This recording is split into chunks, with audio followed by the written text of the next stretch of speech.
자, 여러분, 크립토 토마토입니다. 오늘은 짧은 소식들 몇 가지가 나와가지고 영상을 제작을 해보고 있습니다.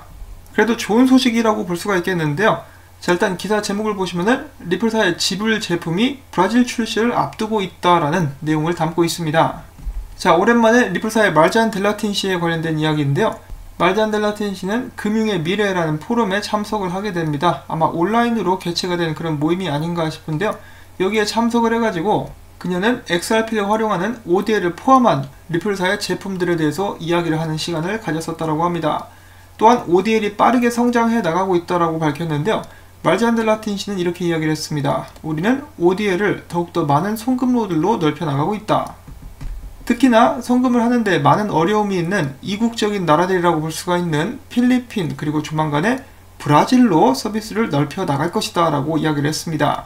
여기에 덧붙여서 또한 말잔 델라틴 씨는 지금 팬데믹 상황이 금융업계의 디지털화를 앞당기는 역할을 하고 있다는 말을 남기기도 했었는데요. 이 머니그램만 봐도 이 팬데믹 상황 덕분에 디지털화가 더 빨라졌다라고 이야기를 하기도 했었죠. 자, 아무튼 여기서 가장 중요한 점이라고 볼 수 있는 것은 바로 이 브라질 송금로가 드디어 조만간에 열리게 될 것이다 라는 것이죠. 얼마 전에 또 브라질 중앙은행 총재랑 리플사가 함께 미팅을 갖지 않았습니까? 어느 정도 준비는 다 끝난 것이 아닌가라는 기대를 한번 가져봅니다. 멕시코, 브라질에 이어가지고 앞으로 더욱더 많은 남미 쪽 나라들에서 ODL을 활용할 수 있기를 또 기대를 해볼 수가 있겠다라는 것이죠. 자, 그런데 솔직히 얘기해서 그동안엔 기대만 좀 굉장히 많이 해왔었는데 기대에 대한 보답들도 좀 나올 수 있기를 바라보면서 이 다음 소식 역시 브라질에 관한 것입니다. 이 브라질 쪽의 소식들이 계속해서 나오고 있는데요. 방코 렌디멘토 은행이 리플넷 클라우드를 사용하게 되는 첫 번째 브라질 은행이 되었다고 합니다. 방코 렌디멘토는 앞으로 모든 리플사의 제품을 클라우드 기반으로 활용하게 될 것이며 보다 빠르고 투명하며 운영 자금도 절약할 수 있고 은행의 디지털화도 이룰 수 있게 되었다라고 이야기를 하고 있습니다. 그리고 당연히 클라우드 상에서 ODL 서비스도 포함이 되죠. 그래서 송금로가 열리게 되면은 이 렌디멘토 은행도 ODL을 활용하는 쪽으로 가게 되지 않을까라고 기대를 또 해볼 수가 있겠습니다. 최근 들어서 이 각종 산업 분야에서 디지털화라는 단어가 많이 들리곤 하는데요. 그만큼 기술의 발전과 함께 세상이 빠르게 변해가고 있는 것은 아닌가라는 생각을 해봅니다. 자, 그런데 이렇게 세상이 빠르게 변하면은 기술도 빨리빨리 따라와 줘야 되는데 그렇게 하지 못하면은 도태되게 되겠죠. 자, 한 가지 또 웃지 못할 상황이 유럽에서 발생을 하고 있다고 하는데요. 자, 스위프트 서비스가 좋지 않으니 유럽 은행 중에 한 곳이 스위프트 대신에 USDC 스테이블 코인을 활용하고 있다는 소식입니다. 이 은행의 이름은 뱅크프릭이라고 합니다. 이 은행은 유럽에서 블록체인 기술을 선도하는 은행 중에 하나로 알려져 있고요.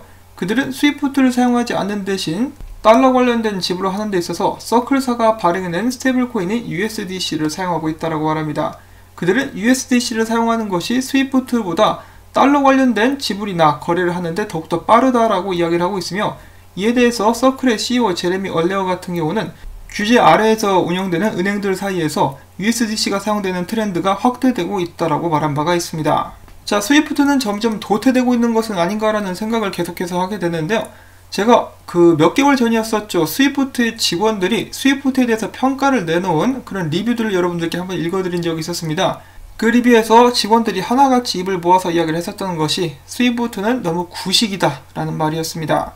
그리고 작년부터 혹은 재작년부터 스위프트를 떠나는 인재들의 숫자도 늘어나고 있다고 하는데요.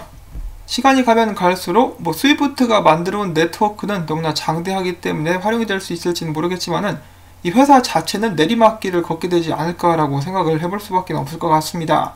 이렇게 은행 한 군데서 USDC를 적극적으로 활용하고 이제 그를 통해서 많은 이점을 얻게 되면은 다른 은행들도 따라하게 되겠죠. 모든 것의 디지털화 그리고 암호화폐를 활용하는 것은 조만간에 더욱더 빠른 속도로 번지게 되지 않을까라고 제가 예상을 해볼 수가 있겠습니다. 자, 그런데 이게 웃지 못할 상황이라고 말씀을 드린 것이 이런 식으로 USDC 스테이블 코인이 더욱더 폭넓게 활용되게 된다면은 이제 그 과정 속에서 XRP와 경쟁을 하게 되는 그런 부분들도 생기게 되지 않을까 싶습니다. 미국 달러도 브리징 역할을 하는 그런 화폐이기 때문에 아무래도 이런 부분은 약간 신경이 쓰이기도 하는데요. 부디 XRP가 유동성을 더욱더 많이 늘려가지고 전세계 어느 화폐든 자유롭게 교환할 수 있는 그 정도의 위치에 올라갈 수 있기를 바라봅니다. 자, 과연 미래가 어떻게 될지 기대가 되기도 하면서도 약간 걱정도 좀 되고 그래요. 그래도 일단은 리플사 같은 경우는 자신이 원하는 방향을 정해놓고 가고 있습니다. 이왕 가는 거 좀 빨리 뛰었으면 좋겠다라는 생각도 들긴 하는데 그들도 최선을 다하고 있지 않을까 싶습니다. 자, 이렇게 해가지고 오늘 준비한 소식들을 한번 또 정리를 해봤는데요. 짧지만은 미래에 대한 그림을 그려볼 수 있게 하는 좋은 소식들이었다라고 생각을 합니다. 여러분들께 도움이 되셨다면은 앞으로도 잘 부탁한다라는 의미에서 이 CF 시청 한 편만이라도 마지막까지, 그리고 광고주 방문 다시 한번 부탁을 전해드립니다. 오늘도 시청해주셔서 감사드리고, 내일과 내일 모레는 자유방송하는 날이죠. 이 소식이 있으면은 들고 오겠고, 아니면은 나중에 다시 인사를 드리도록 하겠습니다. 행복한 주말 되세요.